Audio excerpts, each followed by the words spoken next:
रोक दो। जी ठीक है, साइड पे रोकता हूँ।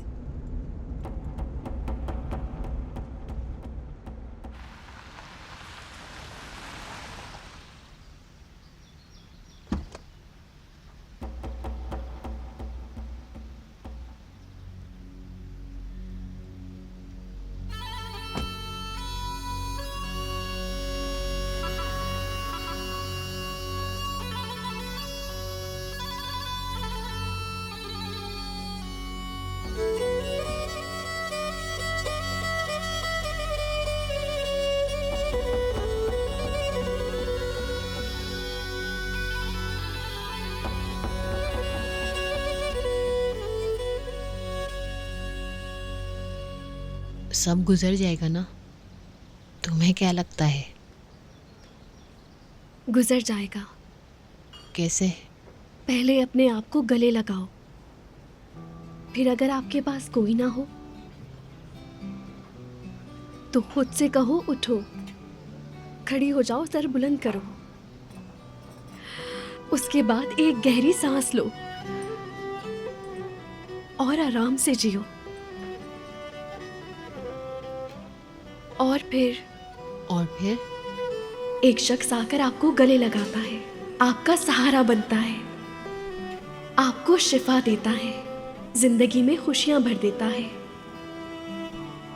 उसके साथ आप अपने आप को मजबूत महसूस करते हैं और आहिस्ता आहिस्ता वो शख्स आपका सब कुछ बन जाता है। वो आपकी जिंदगी में रंग भर देता है, जीने का मकसद मिल जाता है। सबसे अहम चीज वो क्या? सबसे अहम चीज है उम्मीद।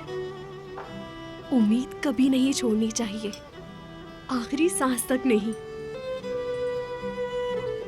हाँ, मैं जानती हूँ। आप ही और मैंने बात करी वेदांत के बारे में, ताकि हम कोई हल निकाल सकें इसके लिए। तुम अपने प्यारों की वजह से डरती हो ना? अम्मी, बाबा, मरजान और मुराद के लिए? हाँ। मरजान तुम्हारे लिए खामोश है, तुम अपने बाबा और मुराद के लिए। सही कहा। समझ सकती हूँ, इंसान अपने प्यारों के लिए डरता है। हम क्या करेंगे?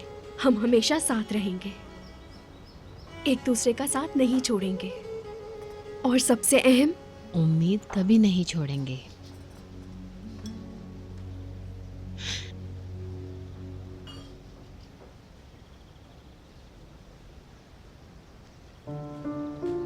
ये तो सानिया खाला है ना? हाँ हाँ।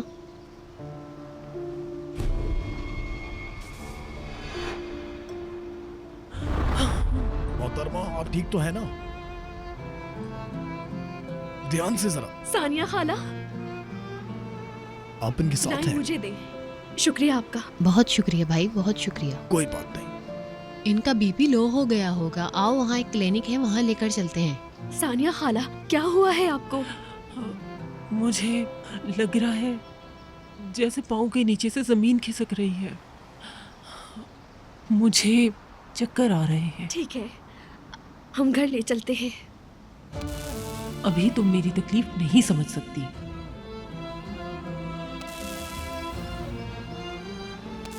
मैं जानती हूँ कि कल को तुम भी उस बला को इस दरवाजे से अंदर ले आओगे, सर पे लाकर बिठा दोगे मेरे।